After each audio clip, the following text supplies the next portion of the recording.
Bien, señores, acabamos de ver a un descendiente, un nieto de Cipriano Bencosme, quejándose de que quizás la figura de su abuelo no ha sido lo suficientemente ponderada y reconocida. Nosotros lo entendemos, pero todos tenemos nuestras quejas. Yo también tengo la mía con respecto a mi querido amigo Víctor Grimaldi. Resulta que la gente, Víctor Grimaldi, ¿qué es lo que la gente sabe de él? Periodista, fue embajador 11 años y el hombre, quizá el periodista que estuvo más cerca de Juan Bosch desde que fundó el PLD. Esto es lo que se conoce. Ahora, Víctor Grimaldi es un periodista que desde su juventud ejerció esa profesión hasta que fue a servir al país como embajador ante la Santa Sede. Pero ocurre algo también, que él hizo un periodismo que no es común y que alguna gente dicen que hacen periodismo de investigación. Víctor Grimaldi fue el primero y casi el único que ha trabajado con investigación. Segundo, es uno, no quiero decir el más, porque no quiero que se me pongan bravos, pero sobre el golpe de Estado, sobre Juan Bosch, sobre la Revolución de Abril y sobre Trujillo, quizás es el más, el autor que más ha escrito sobre esas obras. Yo quisiera quejarme de que no sé quién es que le hace un homenaje, pero se lo hago yo, ¿verdad? Un reconocimiento. Yo quisiera plantearle algo a Víctor. Sé perfectamente que él, como está vivo y está activo, no va a querer participar en esta propuesta, pero en algunas sí. Nosotros tenemos capítulos de la historia contemporánea, es decir, lo que hemos vivido él y yo, del 61 en adelante. Yo le llevo 10 años, por tanto, yo estaba más grandecito el 30 de mayo. Y quería decirle, siempre he guardado, Víctor, la inquietud de contar verdades que se han quedado pendientes y que el público las percibe o escritas y contadas por sectores interesados en que no se conozca la verdadera realidad, o se da una versión y no se da la otra. Existen dos nombres, se dice el libro blanco y el libro negro. No es exactamente un libro blanco, porque el libro blanco generalmente lo escribe, son versiones oficiales que se dan sobre hechos concretos. Pero yo tengo una serie de temas que tengo material escrito, tengo material guardado, pero quizás no dispongo del tiempo.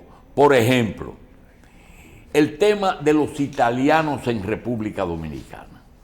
Las familias italianas, los italianos pobres y los italianos ricos, hablando de los Vicini, de los Barletta, de los Bonetti, de los Grimaldi, que eran de los pobres, ¿verdad? No eran de los ricos.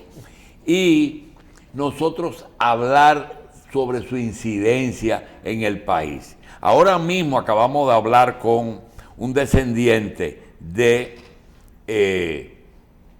Cipriano Bencosme, y hablamos de la relación de Moncáceres con Horacio Vázquez. Y a Moncáceres lo matan en una propiedad de los Vicini. Hoy tú vas y ves perfectamente un rencar en la Avenida Independencia y llega hasta la George Washington, donde se va a hacer un gran proyecto, todavía hoy, de esa familia. La familia. Entonces, mucha gente no quiere problemas ni conflictos. Y nosotros quisiéramos trabajar primero en televisión, pero no lo he hecho. Mira, te voy a decir la razón. no quiero que se vaya a interpretar que estos temas que te voy a mencionar se está buscando chantaje. Porque aquí hemos dado gente que escribe cosas para que lo llamen y le digan, mira eso. Por ejemplo, nosotros tenemos pendiente el tema de quién era amigo de Ramfis y quién era socio de Ramfis. Y aquí hay, a cada rato dicen, ese negocio es de fulano. Y la verdad de lo que es un amigo y de lo que es un socio. Por ejemplo, ¿por qué Héctor Valdés está 25 años en el Banco Central y nadie ha dicho por qué? No es por una razón mala, pero hay una razón, ¿verdad? Otra cosa, el papel de 3 curas en los últimos 30 o 40 años. Agripino Núñez Collado, Nicolás de Jesús López Rodríguez y el Monseñor Osoria ahora. Ahora no, desde que era obispo de Macorís. Otra cosa, el grupo de Santiago, de ayer y de hoy. La vice es de Santiago. ¿Y por qué Luis Abinader designa a una compañera de boleta que no le aporta un voto, pero mucho prestigio? ¿Qué tenía? Que sabía que iba a ganar. Sigo. La historia de los 2 grandes diarios de aquí, del Listín y del Caribe. Pero la historia verdadera.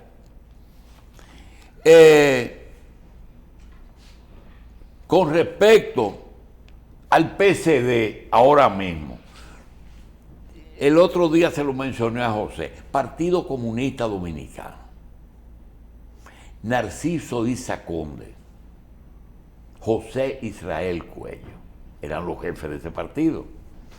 Lourdes Camilo, Lourdes C.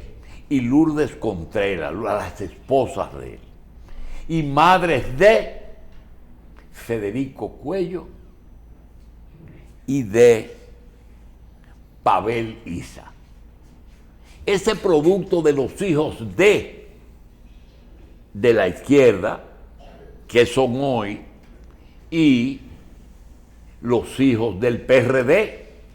Por ejemplo, tú tienes que el PRD no está en el poder, sí está completamente en el poder, en el PRM, a través de los hijos de. Y eso no se ha mencionado. El Movimiento Popular Dominicano y las siglas DJC, Donald J. Crowley. ¿Qué tienen que ver? Mucho. En fin, hay una serie, por ejemplo, la presencia americana a través de, no las 2 ocupaciones, ¿no?, de personas como Jordi Brosa, Marcelino Vélez, Donald Robbie y Annie Reed Cabral, siempre presentes en la política dominicana. Entonces, esas cosas, más algunas cosas que han pasado recientemente, como la quiebra de los bancos, la historia de Baninter, los 3 brazos, Miguel Vargas, esas son cosas que aquí hay un periódico que se llamaba Clave Digital y Acento, que publicaba cosas cuando los dueños de los 2 grandes periódicos se iban a meter presos. El Banco Central usó estos 2 medios y aparece un tipo ahí que debía decir 4.000 millones. Y todo eso nosotros quisiéramos hacerlo. Víctor, tú te has ocupado de parte de eso, pero no de todo. Te ocupaste de lo importante, la revolución y Trujillo. Después tu paso por el Vaticano. Ayer se conmemoró, o anteayer, un santo, San Pablo II, Huotzila. Pregunta primero, ese papa, Ronald Reagan, Margaret Thatcher y Walesa, con el presidente ruso, ¿cómo se llama? El que tumbó la... Gorbachev. ¿Ah?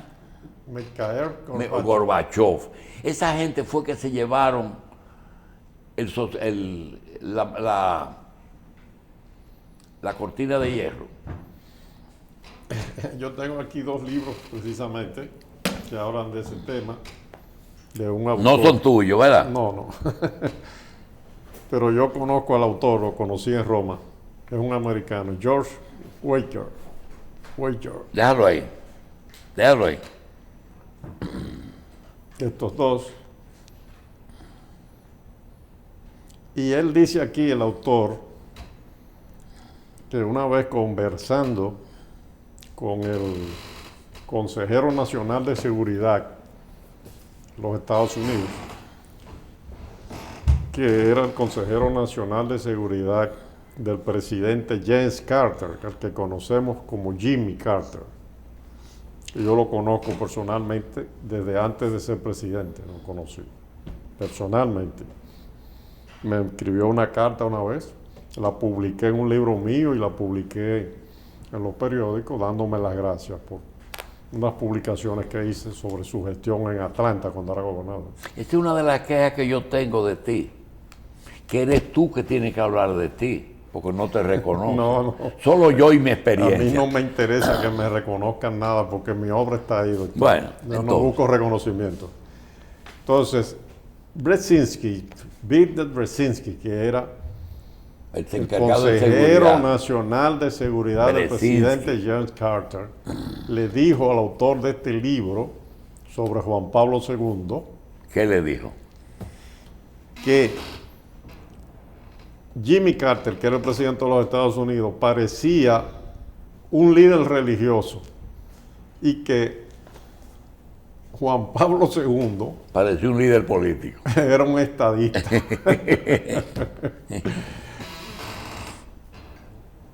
Ha habido una especulación, por ejemplo, de que Juan Pablo II, cuyo nombre en polaco es Karol Wojtyla,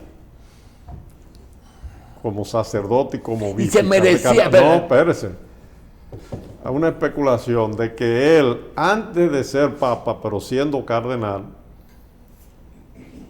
coordinó y combinó con el gobierno de los Estados Unidos, a través de Brzezinski, llegar al papado para participar en el desmantelamiento del sistema comunista. Eso estaba planeado antes de... No, pero eso es una teoría complotista. Sí. Ya. Porque Brzezinski una vez en una entrevista explicó que realmente eso no era cierto. Se especulaba inclusive que un arzobispo en Estados Unidos, creo que era el de Filadelfia, que había influido en el cónclave que eligió Juan Pablo II. Pero todo eso son especulaciones. Pero ese papa se merecía ser santo. Eso es otra cosa a la que podemos llegar. Pero vamos a hablar de este papa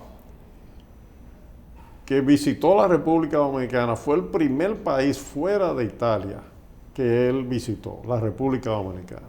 Estuvo aquí el 25 y el 26 de enero de 1979 y ofició misa. Y fue a la barriada de Los Minas.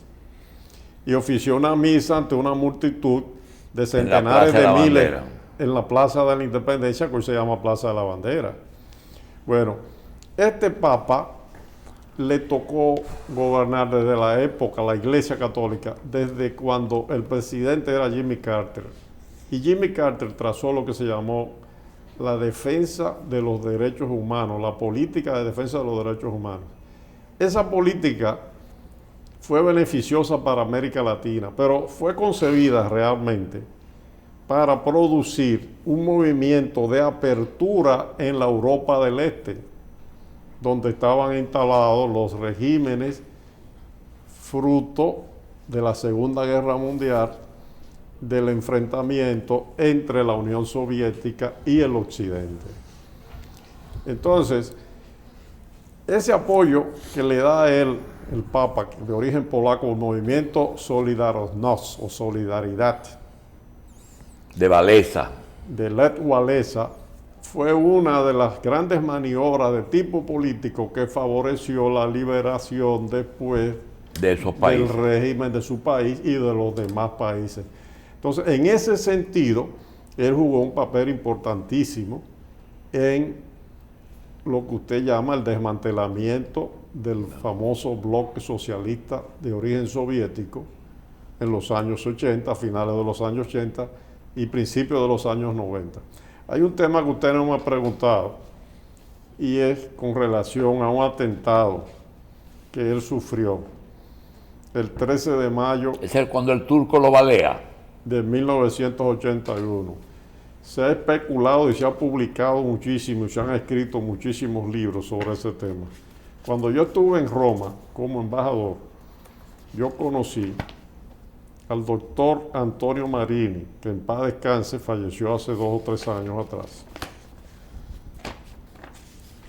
Y lo conocí personalmente, almorzamos, conversamos mucho. Nos comunicamos después Por escrito. por email y él me envió los interrogatorios, porque él era viceprocurador general de la República de Italia. Fue de los que participó en las investigaciones sobre ese atentado. Las investigaciones, incluso que las realizó una comisión del Parlamento italiano, el famoso grupo Microtrin se llamaba, llegó a una serie de conclusiones dispares. Pero al pasar el tiempo, la hipótesis más verídica sobre ese atentado del 13 de mayo de 1981, que por poco le cuesta la vida a Juan Pablo II, es que fue de origen islámico, en definitiva. Ya. Según las últimas publicaciones, y se han escrito varios libros, pero este es uno de los últimos que se ha escrito, y habla de ese tema, de que Ali Aka realmente no respondía a la KGB soviética y a los servicios secretos búlgaros, sino un grupo radical islámico al que pertenecía. Tú sabes que uno quiere todos sus hijos igual, pero a uno los quieres más que a otro. ¿Por qué a ti, de tus hijos, tú le tienes un aprecio especial? Bueno, porque viví esos acontecimientos muy de lleno. de cerca. Cuando era adolescente, cuando se produce el golpe de Estado contra Juan Bosch, yo tenía 13 años. Mire a Juan Bosch de este lado, preséntelo. Yo tenía 13 años. Y cuando se produce la revolución y la invasión norteamericana en 1965, tenía 15. Entonces viví esos acontecimientos en la zona de Ciudad Nueva. Yo residía en la Juan Isidro Pérez, esquina Palencado, cerca de Distribuidora Corripio. Precisamente. El tema es realmente, ¿cuál era el papel?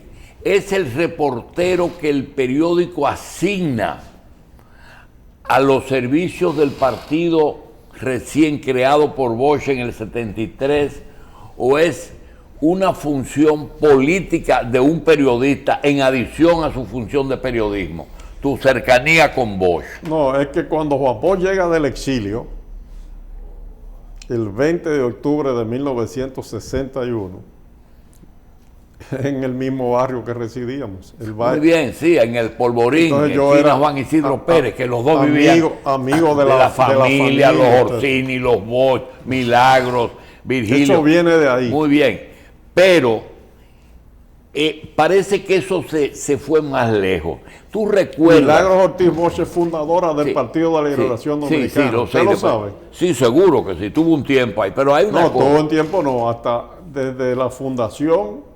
Fue miembro del primer comité central, contribuyó a desarrollar los métodos de trabajo del PLD y salió del PLD en el 80. Porque todavía en el 79 ella fue encargada por Juan Bosch, su tío, la diferencia en las que celebraciones motivaron de los después 70 años. El regreso de Milagro al PRD es otra cosa, pero yo quiero volver a algo que tú quizás no has tratado mucho, pero que yo sí le doy importancia. En el año 1990 se habló de que Balaguer le hizo un gran fraude al Partido de la Liberación Dominicana. En ese momento existía una Junta Central y existía también el centro de cómputo del PLD. Cuando ocurren los resultados, mucha gente en el partido no le gusta la forma en que tú hablaste. Y Bosch nunca se sumó a esas voces que rechazaron tu posición. La pregunta es la siguiente: ¿por qué Bosch siempre estuvo de acuerdo contigo, aún en el 90? Bueno, él nunca habló. Pero mire, yo le voy a enseñar dos momentos vividos con Juan Bosch. Esta es una foto del 1979. Para mi querido compañero y amigo Víctor Grimaldi, con un abrazo de Juan Bosch, noviembre 27 de 79. Y esta es 26 años, déjame ver, eso fue en el 79, 16 años después, en el 1995. ¿Y? 1995. 5 años después del 90. 5 años después del 90. Ahí estamos Juan Bosch y yo, que nos juntamos. Esa es la pregunta. Esto es en la Biblioteca República Dominicana, en la puesta en circulación de unos libros del doctor Euclides Gutiérrez. Allá estábamos juntos. Pero siempre nos juntamos y conversábamos. ¿Qué pasó en el 90, doctor? En el 90 lo que pasó, lo que yo he explicado 1.000.000 de veces. Quien quiera saber solamente tiene que leer el informe que está en internet De Jimmy Carter. del grupo Carter, del presidente Carter. Pero además, el Centro de Cómputos del Partido Revolucionario Dominicano también dijo lo mismo, que era oposición también. ¿Y por qué Peña agitaba para que el PLD protestara? No, Peña no agitó, al contrario. Ajá. No, Peña pidió cordura en ese momento. Oh.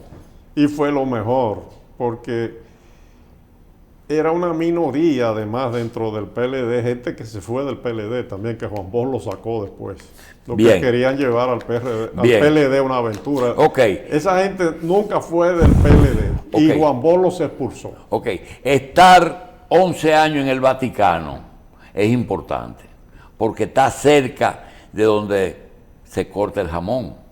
Pregunta: esa situación de Ucrania, quien fuera parte de la URSS, hoy se enfrenta a un hombre, o un hombre se enfrenta y quiere hacer ver que él está haciendo un acto de